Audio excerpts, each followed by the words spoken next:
Hi guys, how we doing? It is a rainy Saturday somewhere in the state right now, so I figured I would take this opportunity to talk a little bit about rainouts, some of the parameters, and some of the things that must be considered when making what I've always believed is the toughest call in racing for promoters, track owners, especially in today's internet day where everybody can jump in on various forms of social media and just tell you that you made the wrong call and you don't know what the heck you're doing. Well, let's look at today first of all. All right, Land of Legends Raceway. They pulled the plug. I think it was about noon, and I've looked at a couple of different radars, and really I'm surprised at the differences there is between. Like I looked at the Spectrum, and let me see, I think it was just after noon, and they said it had rained there. Then I looked at, I looked at weather.com. Then I looked at Spectrum, and it didn't show anything at all. So it's tough to know. So whether it did actually rain or not, I don't know. But some of the factors that go into this, like at Canandaigua today, for example, at Land of Legends Raceway, we had a traveling series coming in. And there was a track last weekend that had a traveling series that pulled the plug. I think it was maybe Thursday night on a Saturday show. It ended up not raining, I don't believe anyway.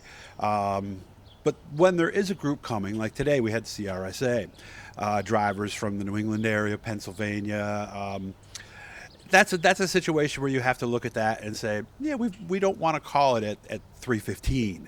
We want to call it a little bit earlier. You'd hate to bring drivers in, and then as soon as they get to the racetrack, it starts raining. And the way things looked at Canandaigua, I think it's going to rain somewhere before 5, so that's a good hour and a half ahead of start time. But the radar can fool you. A lot of times you look at it, and we had this happen in our practice at the first of the year. The rain came through, line came through, and if you looked behind the line, everything looked clear. But it doesn't always stay that way. So the number one rule you have to go is the radar is not always going to stay the same that it is. And you can't plan, sometimes especially as the night rolls on, the storms tend to break up a little bit. So you could be looking at something coming from down in Jamestown, for example, or Erie, Pennsylvania, and then the next thing you know, by the time it gets to central New York, it's gone. Percentage. Like they say, this has always been one of the things, and I actually looked this up before I started. 80% chance of rain, 50% chance of rain. It's not that it's going to rain 80% of the time. It's that there's 80% chance that it's going to do something. So, and I've been rained out at races where it's been 10%, 20%, and we've actually raced on nights where it's been 85, 90. As you know, you just don't know. So tonight, obviously the percentage is 80%. Like for Fulton example, they have not canceled yet here at 2:30 on Saturday. They might be okay. It's hard to say. But the last thing you want to do, and I worked for a track years ago where our number one rule was to be safe. We didn't want to rain, try to, like the thought process, this was a Friday track. The thought process was people make up their mind at noon whether they're going to go to the races at night. That night, they make their plans at noon. Am I going to go out? Am I going to go see a band? Am I going to go to the races? Or am I just going to sit home and maybe watch something on TV? The theory was that by noon, people have made that decision. So if it was raining at noon and it was going to maybe keep raining for a few hours, our thought process was, let's go ahead and cancel. Let's not take a chance. But there were a lot of times I remember people called it sunouts. They drive by the speedway at 5 o'clock, the sun would be out, the rain would be out of the area, so it would make us look bad. But the other thing about rain before the event is that you do need time to prepare the racetrack. A lot of times what tracks will do the day before, knowing there's rain coming, they pack it real hard. They call it sealing the racetrack. So in theory, the rain should drain off the racetrack and it should come back quicker. But if you have a banked racetrack and it's wet and slick, getting Packer trucks out there to do that can be tough. So, again, a lot of things.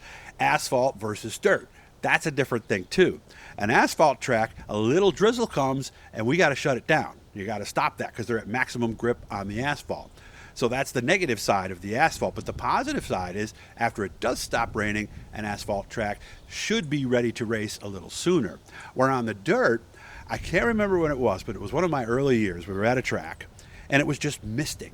Not even spitting. It was just enough to know there was moisture in the air.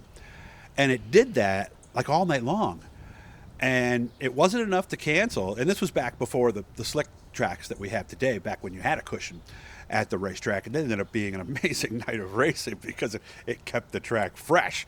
I'm sure the motors weren't very happy, and the motor builders, as they were really straining those engines. But dirt, you can race if it's spitting. But then once you lose the racetrack, to get it back, especially if you have a curfew. Like at Canandaigua, we have a curfew. So last week it started just drizzling. I think it was the second feature. And it did it here and on, and then all of a sudden it was just a constant drizzle. So what we did is we just kept throwing cars on the track. All right, let's go to the next race. Let's cancel victory lane, go to the next race. Cancel victory lane, go to the next race. Made for a long victory lane, and we got everything in but one. So it ended up working out. Of course, it was 50 degrees, so it was not exactly a fun night from that stand. I felt bad for the crowd. I was sitting there watching. It was like, man, that's gotta. And as soon as the bond race was over, out they went. They'd had enough of that. But that's, once you're there, what are you going to do, right? Because the worst thing, as I've always said, is to get there and maybe even start hot laps. And then it starts to rain. You got nothing in. But then you run into another problem. Let's say, and this happened at Utica Rome Speedway my very first year.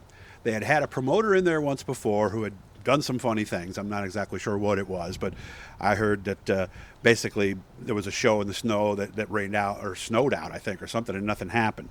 So I remember being up there, and it started to rain, and the heat races were over. So technically it was a complete show. Each race counts as one. So we had like 12 heat races or something like that, and there were only 3 races left. So technically it's a complete show. Promoter told me to tell the crowd.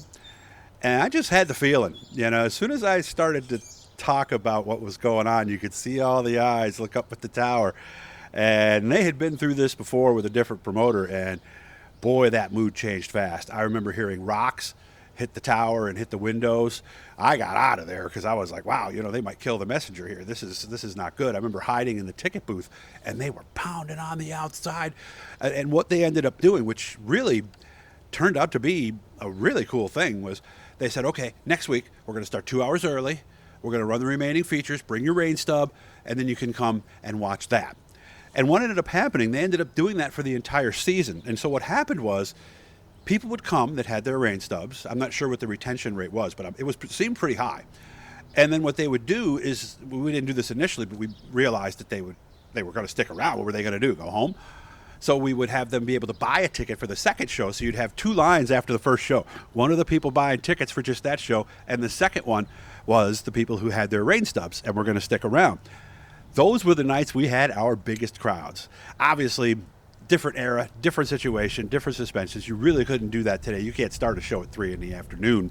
It just doesn't work, especially if it's sunny like it is right now here in Liverpool. So. But that is one of the toughest calls. And the fans at that point, wow, I didn't see any features at all. And I've been places where it's really been like right after that halfway point. So those are the ones you really don't want to do. But it's a tough deal. It really is. And that is, like we said, I firmly believe the toughest call in racing. One of the other factors, and I've got an interview I'm going to bring up that I did last year that I just found on my hard drive. Does the track have a freezer? So if they order the food on Tuesday or Wednesday and they don't have a freezer, they might have a little more incentive to run that night, because otherwise those hot dogs, those hamburgers, those rolls, all that stuff, they're gone. So does your track have a freezer? Can they afford to buy the stuff frozen and then thaw it out? That makes a huge difference. Of course, usually overnight, most of those things will thaw out. So that's a big factor as well. We used to joke, there was a track years ago, we always said, don't get a hot dog early in the night after a rain out, because they'll put the buns underneath the black plastic bag. So usually those first few hot dogs, the bun breaks right apart. So we always joke that wait later in the night to get your hot dog. Don't get one right when you get there. So guys, when you're online tonight and you're chatting with your friends, think of all these factors. And know that none of these promoters want to have to do this. They don't want to have to make everybody, come on out when they know it's going to rain, and vice versa.